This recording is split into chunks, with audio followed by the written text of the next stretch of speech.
So in the previous class, what we have discussed? We have discussed how to design your test case using your decision table. And we have worked out with a simple problem of a salary, right? Whose salary will be increased by 1.25 times if the number of working hours is more than 48. And if it is on holidays, it is 2 times the salary will be increasing. And based on that, we have built up a decision table using condition stub and action stubs, right?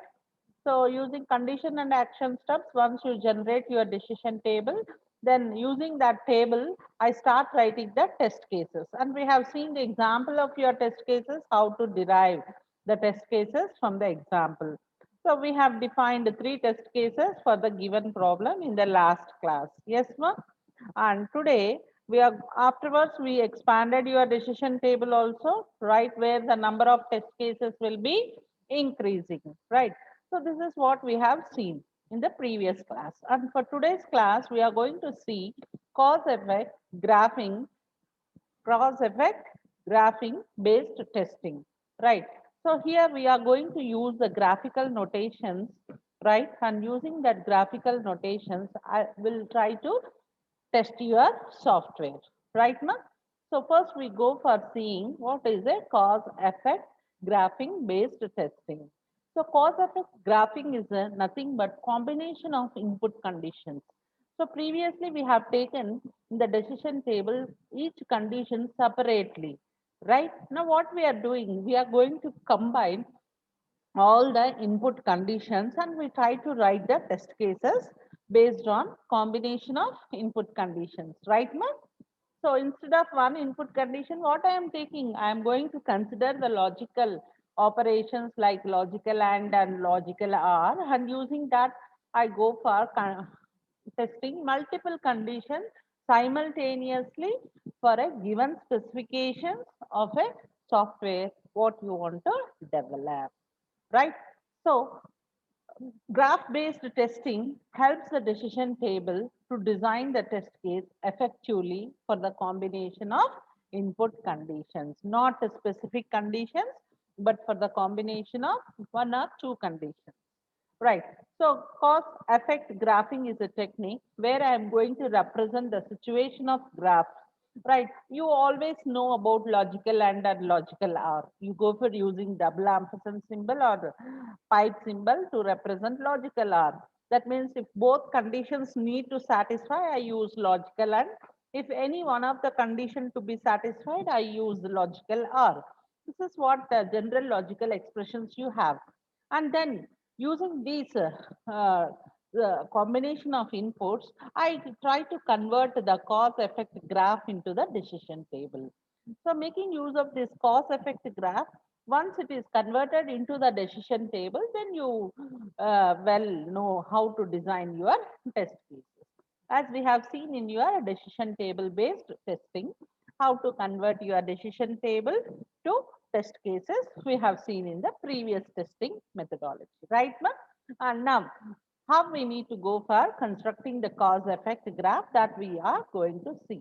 So cause effect graphing technique always helps in combination of inputs. This you have to keep it in mind, combination of input conditions in a systematic way such that the number of test cases that does not become unambiguously large, because we are not trying to increase the enormous number of test cases, and sometimes one condition will be again called in the another test case where it will be sometimes difficult to manage. It is very difficult to manage if the number of test cases are tremendously increasing.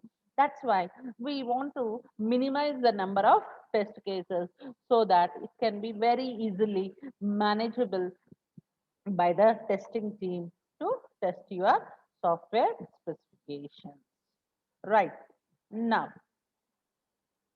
this is the following steps how I go for deriving the test cases using cause effect graphing technique. First, I go for division of specification, then identification of causes and effects, transformation of specifications into the cause effect graph, conversion into a decision table, and then finally you go for deriving the test cases. So I have to follow all these steps where I need to convert your cause effect graph into the test cases. Right, ma? Now we go for checking out how we need to go for converting. So for that, what are the various? What is the division of specification? The first point which we need to discuss is very important. You have to care about this point, right? So the division of specification is nothing but the specification is divided into a workable pieces. Whatever the entire specifications you have, I divide them into a pieces. As the cause effect graphing becomes complex, when I go for using the large specifications, it becomes difficult. That's why what I'm doing, I'm going to divide. I'm going to divide my specifications into the pieces. What is the next point here? Identification of causes and effects. The next step is to identify causes and effects in the specification. What is a cause here? The cause is nothing but a distinct input condition. What it is identified for in a problem is nothing but a cause. Cause is nothing but a distinct input condition identified in the problem, right? And it may be equivalence class of your input. In equivalence based testing also, we have seen n number of input conditions, right? Like admit, dispatch, right? So we have seen so many input conditions. Similarly, what is an effect here? Effect is nothing but an output condition. So cause is nothing but an input condition and effect is nothing but an output condition. This is what I need to identify for a given problem. I have to identify the causes and I have to identify the effects. So based on these causes and effects, I can easily go for constructing my cause effect graph. Right, ma? This is the second step. So I think we are all are clear with this. So I have to identify the causes.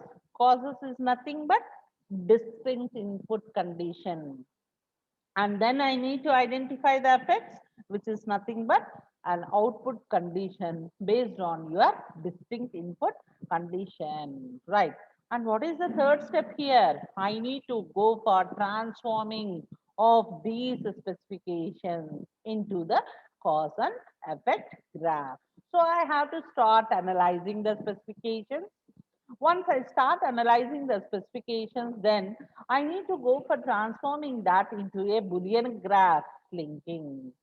So I start constructing the graph where I go for linking up both the causes and effects. So I'll give a demonstrate for this also. So I should go for generating the graph. And what in that graph I should have? I have to analyze the specification, and based on that analysis of specification, in the previous step, we have identified causes and effects. So for that causes and effects, for a given problem, I try to transform all my causes and effects into a graph. So once I convert these causes and effects into a graph for a given problem, then I call it as a cause effect graph. And I complete the graph as and when by adding number of conditions, if any, right? I go for adding the constraints or I go for adding the conditions and then I go for constructing my cause effect graph. So once my graph is finished, what is the next step? I need to go for transforming or converting this cause effect graph, whatever is obtained, I go for converting into a limited entry decision table. Wherever it is mandate, I take only such entries here. And that entries I am going to put into my decision table by segregating my action stub and what is the another one? What is another one? One is action step and another one is condition step. right? So I discriminate them and I go for generating the rules in my decision table, and I, from the decision table for each column, whatever I have given in the decision table, I go for representing the test case. That means if I have 4 columns, that means 4 rules I frame, then I can go for having 4 test cases to be designed. So from the columns in the decision table, the last step, I go for deriving my test cases finally. So before going for construction of this cause and effect graph, now we'll see some basic notations what I have to use for my cause and effect graph. So we'll have a small representation here. So you can see all the basic notations for my cause effect graph. First, identity, right? According to the identity, if x is 1 and y is 1, else y is 0, right? So if x is 1, y is also 1. If x is 0, y is also 0. Then I don't have any just I have one directed line here from x to y.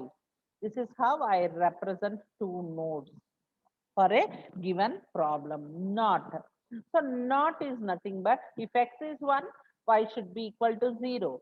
If x is 0, y should be equal to 1. That means not operator I am applying. See the notation, students, here.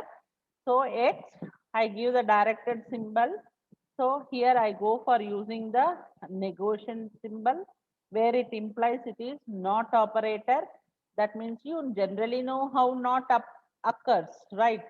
Tilde followed by any y character, you get its complement value, right? If x is 1, I get y is equal to 0. If x is 0, I get y is equal to 1.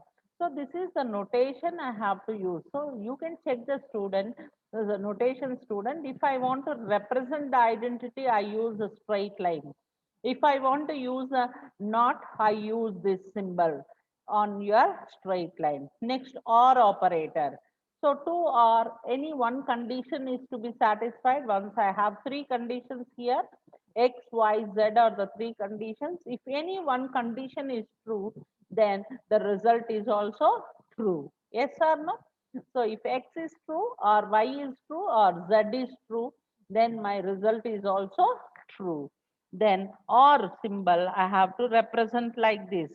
So I have to go for putting arrow like this and put V symbol there. Right. So it is the or symbol where I am going to represent. Then and symbol, just I put an arrow mark here, right? So you can see and symbol, just that means both x and y should be true, then z is true. Both x and y is false, then z is false. If any x or y is true, then and remaining is false, then z is false. So this is how I represent the notations for identity, for not operator, for or I have to use small v letter here, right?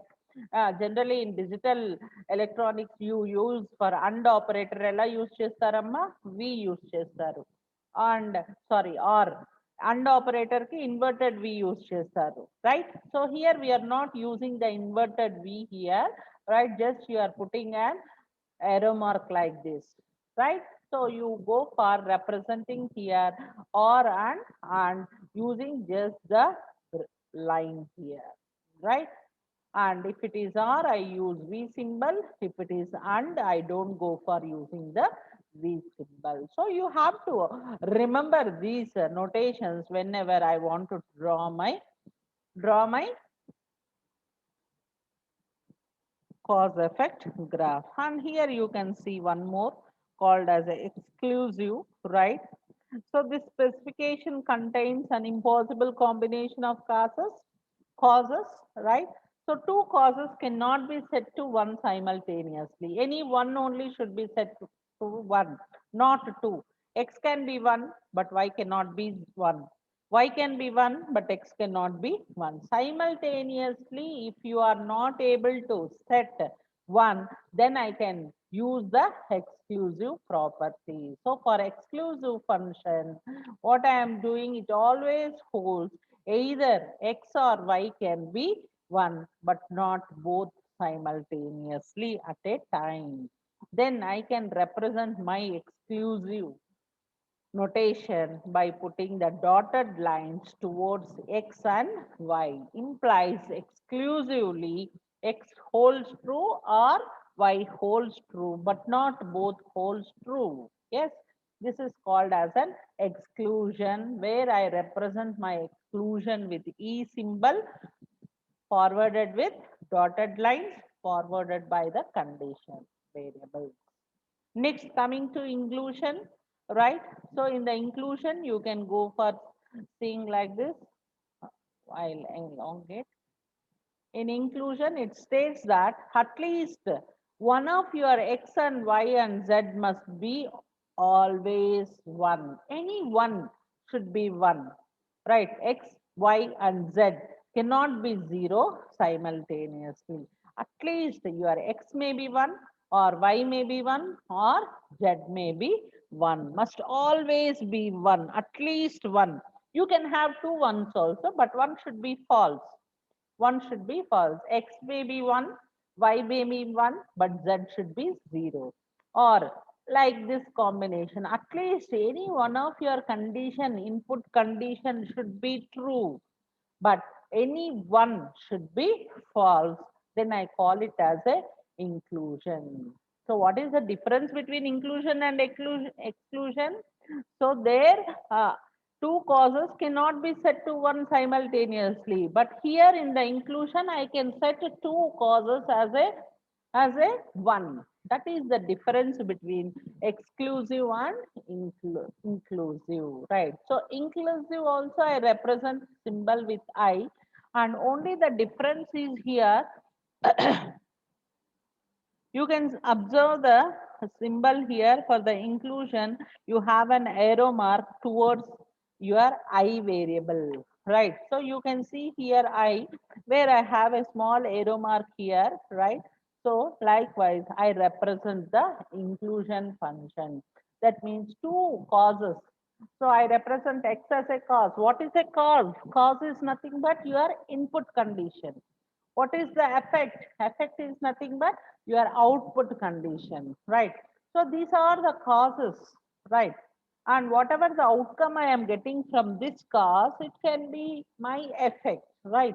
So your x, y can be one, but z cannot be one. So this is the rule for your inclusive. And once I want to represent this inclusive, I should use this notation. So all should be well versed with these notations, right? Then only you can clearly draw the cause effect diagram for your given specification. Then one and only one. It states that one and only one of x and y should be one. Then I should use one and only one. Only one of x and y must be one. Then I use O symbol here followed with x and y. Then requires, it states that x to be 1, y must be 1. That is, it is impossible for x to be 1 and y to be 0. So always, whatever the x is value is 1, obviously y also must be equal to 1. Then I call this notation as a requires notation. So if I assign x is equal to 1, by default your y also should come. So your flow of logic should go like this, and you have to put your arrow mark like this, and you have to denote with a capital R symbol. Capital R symbol. Next, mask. So it states that x is 1, y is forced to 0, opposite to requires.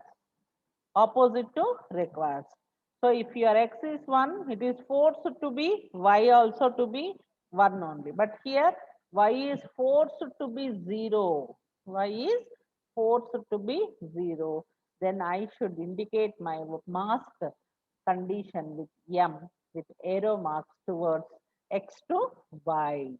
The arrow mark should flow from X to Y, and you have to denote the letter M, represents mass. But here you have to represent the letter R for required. For one and only one, you have to use 0. For inclusion, I have to use I.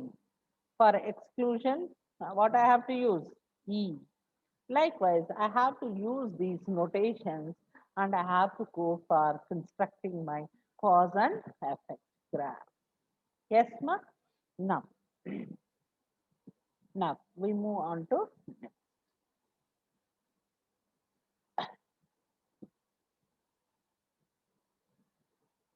so you can see here a small problem is given. You can observe the problem clearly. Read the problem once, dear students. A problem has been designed to determine the nature of roots of a quadratic equation. The quadratic equation takes three input values A, B, C, which ranges its values from 0 to 100. So for this problem, I think all are familiar with this problem where I have to provide the values from 0 to 100. So I have to go for designing the test case using the cause effect graphing technique, right, ma? So here I go for defining the conditions here. So C1 is one condition, C2, C3, C4, C5, C6, 7, 8. So these are the conditions I am going to assign. What is E here? All these are the causes. Input conditions are nothing but causes. So once I apply these conditions, I should get these causes, effects. So even what are the effects of different possible values of ABC? The effects is one is not a quadratic equation. Effect 2 is real numbers. Effect 3 is imaginary roots. Effect 4 is your real roots. So these are the four effects we get for your quadratic equation to determine the nature of the roots. Yes.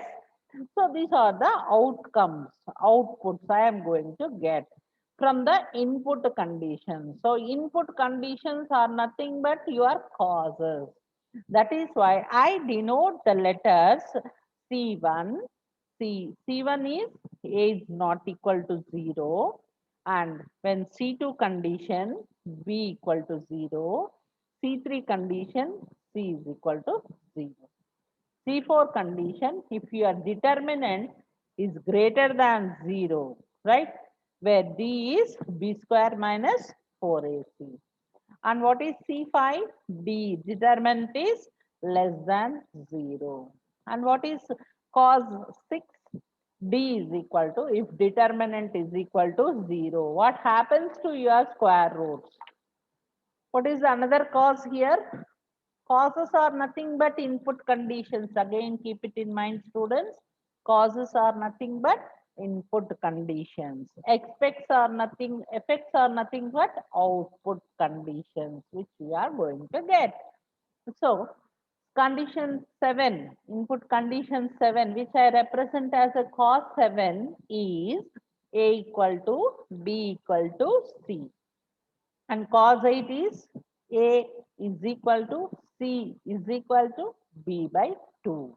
So these are the different causes you have to determine. But once you have the domain knowledge of quadratic equation, then only you can define these causes. If you don't know how to calculate the quadratic equation, you don't understand the problem, then I cannot determine the causes or input conditions for a given problem. Right. So you should always have a domain knowledge of any problem. Then only you can try to solve that particular problem. So once I know the conditions, then what outputs generally you get for your quadratic equation? You know well, right? So these are all the possible outcomes, which is nothing but effects I am going to get for a given problem. So I should get any one of these effects, either even or E2 or E3 or E4. So these are the 4 effects I have to get for a given problem, right? Next, we go for seeing the, based on these conditions, now I need to construct my cause and effect graph. So we'll increase the size. So I think now it is visible to all students. Yes, Swati, is it visible? Swati, respond. Visible, ma'am. Visible. Oh, Ma'am. so you can see here, what is the symbol represents? The symbol represents not symbol. Yes, this symbol indicates and symbol, right? This symbol indicates and symbol, and this symbol also and symbol, right? So you can see or can be represented like this. Inverted V is for and V symbol is for or. So I think all of you know the condition. So if C1 is not equal to 0, implies here the condition is A equal to 0. But here I am using the AND notation. If I use the AND notation, what happens? My C value becomes 0. A value becomes 0. If A value becomes 0, then it is not a quadratic expression. Yes or no? A should not be equal to 0 to get my roots of my quadratic equation. So what I am making my condition here? Actually, my condition is here A not equal to 0. But I am negotiating that one and I am applying. It makes what? C1 value is now changed to A equal to 0. If A equal to 0, then your effect is even. What is even here? It is not a quadratic expression. Yes, ma? Next. If C1 is satisfying and you go for getting C8. What is C8? A equal to C equal to B by 2 is the C8. So I am applying here what operator? AND operator. If both conditions are satisfied, then I get roots are equal. Then I get roots are equal. Are you getting? So once again, you see the notations here, ma? Right? This V I represent or inverted V I have to represent for and, right? So if your C2 condition, sorry, C1 condition and what is the and condition? C8 condition and you are having one more input here, you can check C2. What is C2 here? C2 is B equal to 0. So I am getting C2 is equal to B is equal to 0. And C3, what is C3 here? You are negotiating. You are negotiating. That means here, you can check. I am checking this node now, ma. For this node, what is the previous node? This is your previous node. For this node, what value I am taking? I am taking C2 is equal, B is equal to 0. And C3, I am negotiating. What is actually C3? C is equal to 0. What I am doing here? C not equal to 0. That out effect I am getting and I am storing in this particular node. So whatever the output or operator I am getting either true or false, based on that I have here true or false. Then I am adding this C8 condition also, which is A is equal to C is equal to B by 2. So once I get here true or false, based on that, I go for checking with condition 1. If any one of the condition is true and another condition is false, then I get my effect 4. What is effect 4? Equal roots. I think you know the general principle of equal roots, right? Next, you go for E2. So E2, any one condition should be and I am using all conditions must be true, right? So if all conditions wants the condition to be true, what happens? First, I should get C1, which is A not equal to 0, should to be true. Yes or no? And here, what is C2? C2 is B not B equal to 0. I am negotiating this. Implies B is not equal to 0. So A is not equal to 0 is true. B is not equal to 0 is true. So both true value I am sending here. Then I get C4. So now here this line takes A is not equal to B, B is not equal, sorry, A is not equal to 0, B is not equal to 0 by using C1 and C2. Next, I am using C4. What is C4? Your discriminate value should be greater than 0. That should be true. Then, what condition I am using? Again, I am taking C7 and C8 conditions. C7 and C8. What I am doing here for C7? I am negotiating. That means A is not equal to B is not equal to C is true. And what is C8? A is not equal to B. A is not equal to C is not equal to B by 2. If these five conditions are true, then my roots are real roots. My roots are real roots. Likewise, I go for checking the effect of imaginary roots. If I want to get the imaginary roots, what are the conditions to be satisfied? The first condition should be satisfied. What is the first condition? A is not equal to 0 to be satisfied. So you can check the flow here directly. Yes. Next, I should negate my C3 value. That means C is also not equal to 0. C is also not equal to 0. So C1 is not equal to 0. C3 is not equal to 0. That means both values I am passing here as a true value. That means if I want my roots to be imaginary, A should not be equal to 0 as well. She should not be equal to 0. That I am checking. Then what I am going to check? I am going to check C7. What is C7? C7 is nothing but A is not equal to, sorry, A equal to B equal to C is the C7. So that condition to be true, then I have to go for C8. C8 I am negating here. What is C8?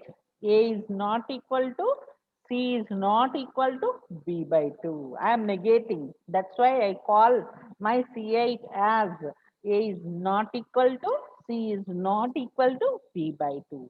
If all these conditions are satisfied, then only I'll get the result as effect 3. What is effect 3? It is imaginary numbers. So for imaginary numbers, what conditions are satisfied at the last? C1, A, C1 is A not equal to 0. And what is the next condition? C3. C3 not equal to 0. C not equal to 0 should be true. That means A not equal to 0, C not equal to 0 should be true. And then seventh condition, A equal to B equal to C should be satisfied. And what is the eighth condition? Negation of eighth condition also to be satisfied. Eighth condition here is A equal to, sorry, A not equal to, C not equal to B by 2. So once I go for applying the AND operator for all the outcomes, then I get my effect 3. Then I get my effect 3. So I now construct my cause and effect graph. by analyzing all these constraints and effects, Then once I have this cause effect graph, then using that conditions, whatever I have done in the cause effect, that C1 not equal to 0, I go for framing the rules. Rule 1, now from the graph, once you have the graph, so using that conditions, if A not equal to 0, R1 R1 to be true, R2 to be true. So initially I make all true and R7 to be false. What is R7? Last true. C2, B equal to 0. So true అయితే ఏమవుతుంది? What is I here? Immortal. Or that means I have to go for either using yes or no. So first I use true and second I use false. So I will be expanding my decision table. So I can use I values which are immortal values wherever required, and I start framing the rules for the given graph. So once I understand the graph clearly, then keep on writing the true false for the final result. So if I want first condition, A action, not a quadratic equation, then A should be equal to 0. And remaining all I don't bother, and only if A is equal to 0 is satisfied, that means A not equal to 0 should be false. Implies A equal to 0 condition is satisfied, then I get it is not a quadratic equation. Likewise, by checking all the condition, I will get roots are real or I will get roots are imaginary in two different combinations of test cases, or I get A4 equal roots. I get in three possible combination of test case rules. I get three. So based on rule 3, I get equal roots. Based on rule 4, I get equal roots. Based on rule 6, I get equal roots. What is rule 4? What is rule 3, rule 4, and rule 6? So in rule 3, I have to check all these conditions. So in rule 3, C1 should be true and remaining C2, C3 should be immortal. That means it can be either true or it can be false. And your C4 and C5 should be false. Your C6 should be true and your C7 should be false and your C8 can be immortal. That means I can use either true or false, but final result will be equal roots only. Likewise for R4, likewise for R6, I get the effect as equal roots. Right. Similarly for imaginary roots in two possible. So in rule 2 and rule 5, I get the result as imaginary. For real roots, I should satisfy only rule 1. For I should satisfy only rule 7 for not a quadratic equation. Likewise, I construct my decision table. So this is called as a condition stub and this is called as a action stub. Yes. So from this, I start deriving my test cases. So where how many rules you have, that many test cases. I am giving the possible values to be satisfied for all these conditions. So what is test case 1? A should not be equal to 0. That means I should give A value to be more than 0. And B value, what it should be? B value 50 I am giving. Similarly, C value 50 I am giving. So based on this, I will get rules, real rules. So likewise, I give the possible input values for A, B, and C. And based on that, I should get this expected output. Thereby, I can design my test cases. Right?